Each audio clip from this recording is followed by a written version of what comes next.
so guys मैले बिहान चाहिँ कलर यहाँ पकाएको थिएँ कलर पकायो होइन कपडा पकाएको थिएँ होइन अनि अहिले चाहिँ राति भइरहेको छ त्यही भएर हल्का लो भोइसमा बोलिरहेको छु आइएम एक्ज्याक्टली इन टोइलेट होइन अनि मेन कुरा चाहिँ हाम्रो यहाँ फिक्सर हालेर रेडी भइसक्यो यो चाहिँ कलर नउड्नलाई भनेर राखेर भिजाएर राखेको थिएँ अब हाम्रो काम चाहिँ भने यो निकाल्ने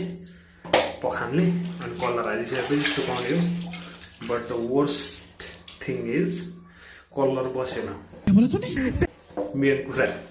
सबभन्दा ठुलो समस्या यसमा त कलर बस्यो अलिअलि but look at this what is this यो हल्का डार्क सेड मात्र भयो क्या this is called to be totally failed तर यसमा कलर राख्न मिल्छ या मिल्दैन भन्ने कुरा चाहिँ मेरो मिस्टेकले पनि होला यसको अध्ययन चाहिँ हामी एकछिनपछि गरौँला पहिला यो पखालौँ होइन यो चाहिँ फिक्सर हालेर यो हालिसकेपछि चाहिँ नेक्स्ट टाइम कपडा भिजाउँदा कलर उड्दैन क्या अब यसलाई कलर पखालेर राति नै मैले बनाएको किन भन्दाखेरि घाममा सुकाउनु मिल्दैन यो फिक्सर हालिसकेपछि इट्स नाइट टाइम अघि नै देखाइसकेँ होइन तर टोइलेटभित्र क्या ठुलो आवाज आउँदो रहेछ मेन कुरा त्यही हो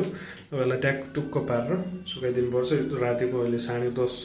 11 बज्न आइरहेछ अनि अहिलेलाई भिजाउँदै भिडियो गर्ने मेरो यहाँ ठाउँ छैन I don't want to so my toilet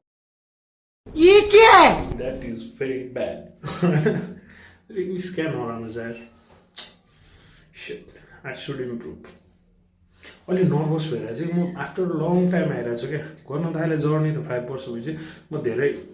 this is the symptoms of ADHD so first I clean this up then will see in next video अहिले बाँकी कुरा नेक्स्ट टाइम त्यति बेलासम्म मैले बिर्सिन्छु त्यही पनि बाई बाई